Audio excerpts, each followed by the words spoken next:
सरवत बेगम गुस्से में आ चुकी है और सुल्तान के पास बड़े ही गुस्से में जाती है और इसको जाकर कहती है कि आखिर तुम्हारी हिम्मत कैसे हुई कि तुमने मेरी बेटी को पागल कहा है। तुम नहीं जानते हो कि तुमने किससे पाला पड़ा है। तुम्हारे पाले किसी और से पड़े होंगे, इसलिए तुम्हें इस चीज़ का अंदाज़ा नहीं है। किसी की भी बेटी को लेकर तुम इस तरह से जलील ख्वार नहीं कर सकते हो। जिस पर आप देखेंगे कि उसको भी काफ़ी धचका लगता है कि आखिर कोई तो उसके टक्कर का हुआ, बल्कि उससे बढ़कर। इसलिए वो कहता है कि आपकी बेटी के हालात आपके सामने ही हैं। मैंने तो ऐसा कुछ भी नहीं किया और ना ही ऐसा कुछ किया है। जो कुछ किया है आपकी बेटी ने किया है। अपनी बेटी पर ध्यान दीजिए। क्यों आप इधर उधर की बातें लेकर इस तरह से फजूल बैठ चुकी हैं। सारा ज़माना कह रहा है कि असरा पागल हो चुकी है और आपको ये बात माननी ही होगी, क्योंकि ऐसा ना हो कि अगर आप इस बात पर यकीन न करें तो आपको ही कल को नुकसान उठाना पड़े। तो ये नुकसान आपको बहुत भारी पड़ेगा। जिसको सुनकर सरवत कहती है कि तुम्हें मुझे बताने की ज़रूरत नहीं है कि कौन सा नुकसान मुझ पे भारी है और कौन सा नहीं। इसलिए बेहतर यही है कि आज तो तुमने ये बात कर दी, लेकिन दोबारा तुमने अगर कोई इस तरह की बात की इस तरह के बारे में, तो मैं तुम्हारी ज़ुबान खींच लूँगी, क्योंकि मैं अपनी बेटी के बारे में कुछ भी नहीं सुन सकती हूँ। तुम उसका पीछा छोड़ो ताकि वो अपनी ज़िंदगी सुकून के साथ गुजार सके। लेकिन कहाँ सुनने वाला है सुल्तान, वो उसको जलील करके ही सांस लेगा और उसको बताना चाहता है कि वो जो कुछ कह रहा है बिल्कुल ठीक कह रहा है। और वो अपनी आग में, गुस्से की आग में, हसद की आग में इस कदर बिगड़ जाता है कि वो कुछ भी करने को तैयार हो जाता है। लेकिन अब इसका एंड करीब आ चुका है और इसका वो हशर होने वाला है।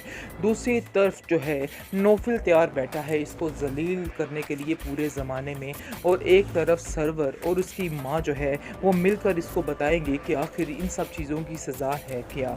लेकिन अभी सुल्तान को इन चीज़ों की समझ नहीं आ रही, लेकिन उसको अपनी बुनियादें हिलती हुई नज़र आ रही हैं कि जो कुछ हो रहा है बस समझो इसका एंड ही ड्रामासल है। शिद्दत में आप अब इसकी देखेंगे कि पहचान आती इसको है हो तलत चुकी है। सुल्तान के पास और आकर कहती है कि आखिर तुम्हें इसरा में ऐसा क्या नजर आया जिसकी बिना पर तुम उसके साथ ये सारा खेल खेल रहे हो। आज मुझे यकीन हो चुका है कि वाकई में तुम अपने बाप के ही बेटे और बिल्कुल उसी तरह हो। आगे से आप देखेंगे कि सुल्तान कहता है कि आपको जैसा कहा जा रहा है आपको वैसा ही करना है, इसलिए बेहतर यही है कि हमारे मामलात में इंटरफेयर मत करें। लेकिन तलत काफ़ी हैरान है और कहती है कि इसरा ने हर रिश्ते को बड़े अच्छे तरीके से निभाया है।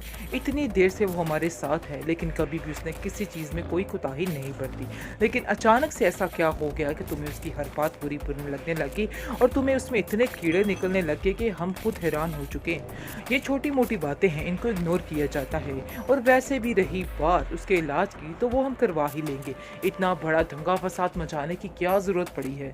जिस पर आप देखेंगे कि वो कहता है कि आपको अगर इधर रहना है तो आपको भी थोड़ा तरीके से रहना होगा, क्योंकि वो जानता है कि उसका बाप जो है वो भी पैसे का पुजारी है और उसका बाप जो है उसकी मुट्ठी में है, और वो जो वैसा करेगा, उसको जैसा कहेगा वैसा ही वो करेगा, क्योंकि उसकी बदतमीज़ी से बड़े अच्छे तरीके से वाकिफ़ है। लेकिन असरा काफ़ी परेशान है। उसकी भाभी उसको तसल्ली देती है और कहती है कि यकीन मानो तुम्हें कुछ भी नहीं है। मैं इस चीज़ की गवाह हूँ, तुम्हें कुछ भी नहीं है, सिर्फ और सिर्फ तुम पर बर्डन डाला जा रहा है और तुम्हें ये बताने की कोशिश की जा रही है कि तुम में 1000 मसले हैं। इसलिए बिल्कुल भी परेशान मत होना, हम सब तुम्हारे साथ हैं। कोई भी तुम्हें कुछ नहीं कह सकता है और अपने आप को ये पागल समझना बंद कर दो। ऐसा वैसा कुछ भी नहीं है, तुम्हें जो दिखाया जा रहा था तुम वही समझ रही हो। दूसरी पहलू को भी देखो, तुम एक अच्छी और समझदार बहू हो और बेटी हो। तुमने सारे रिश्तों को बड़े अच्छे तरीके से सर निभाया है, आखिर तुम कैसे अपने आप को इस तरह से कर सकती हो। और सुल्तान की मोहब्बत में तुम इस हद तक गिर सकती थी, यानी कि इस हद तक चली गई हो कि तुम उसकी हर बात को बर्दाश्त भी कर रही हो। लेकिन अगर वो ही ठीक नहीं हो सका तो इसमें तुम्हारी तो कोई भी गलती नहीं है। इसलिए बार बार अपने ऊपर ब्लेम करना बंद कर दो। बेहतरीन ड्रामा सीरियल शिद्दत जी आप देख रहे हैं, और जिस चीज़ का शिद्दत से इंतज़ार किया जा रहा है तो वो एपिसोड जी नज़दीक आ चुकी है। बल्कि इसी एपिसोड में काफ़ी ज़्यादा ट्विस्ट आने वाला है, क्योंकि सुल्तान की अकल टिकाने आने वाली है और सुल्तान को पता चलने वाला है आखिर उसने किससे पंगा लिया। पंगा इज़ नॉट चंगा जी, बिल्कुल ऐसा ही है। इसने असरा से जो पंगा लिया है, ये समझ रहा था कि बस इसकी लाइफ कमाल की हो जाएगी और इसको भी फरीजे की तरह पागल करार दे देगा और अपनी ज़िंदगी से निकाल देगा, क्योंकि वो ऊपर से टांग रखने की कोशिश कर रहा है और बताना चाह रहा है कि असरा की ही गलती है, असरा ही इस घर में खुशहाली नहीं लेके आने देने चाह रही। यानी कि अपनी टांग ऊपर से रख कर उन लोगों को जलील करने की कोशिश कर रहा है। बहुत ज़्यादा परेशान हो चुकी है सरवत भी। सरवत कहती है कि आखिर मेरी बेटी के साथ ये क्या हो गया, मुझे तो कुछ समझ नहीं आ रहा। आखिर ऐसा भी कैसे हो सकता है, मेरी बेटी को पागल ही बना दिया उन्होंने।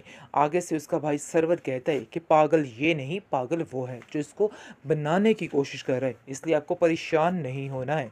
लेकिन अब देखेंगे कि जो असरा की भाभी है वो उसका मुकम्मल तौर पर साथ दे रही है और कहती है कि नहीं, ये पागल नहीं है, बल्कि पागल जो है वो सुल्तान इसको करने की कोशिश कर रहा है और जो कुछ भी कर रहा है सब ड्रामेबाजी है, इसके अलावा इसमें हकीकत कुछ भी नहीं है।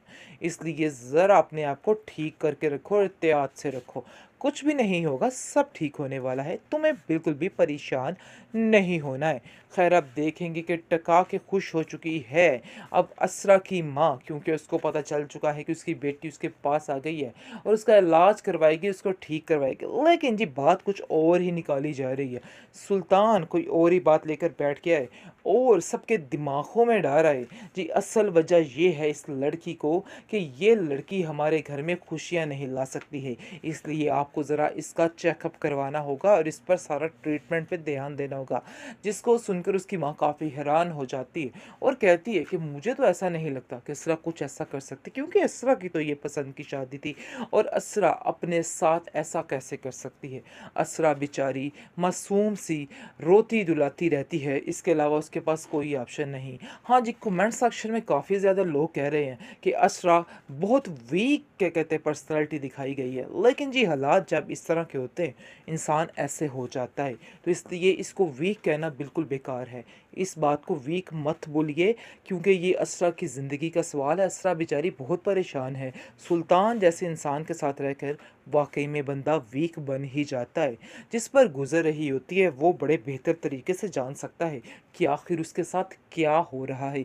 इसलिए कोई भी आप लोग ये जो कर रहे हैं वीक पर्सनालिटी, तो ये तो वो फलान टींग, इनको छोड़ दीजिए। खैर आप देखेंगे फ़िलहाल असरा बेचारी बहुत ही मासूमाना तरीके से हर चीज़ का जवाब दे रही है और कहती जा रही है जी ये नहीं मैंने किया, तो वो मैंने नहीं किया, तो मुझे याद नहीं, तो ये नहीं। बाकी परेशान होने की ज़रूरत नहीं है व्यूअर्स, देख लीजिएगा कि असरा ही बोलेगी और सब कुछ बताएगी कि ये सुल्तान की वजह से सब कुछ हो रहा है और सुल्तान का ही किया धरा है।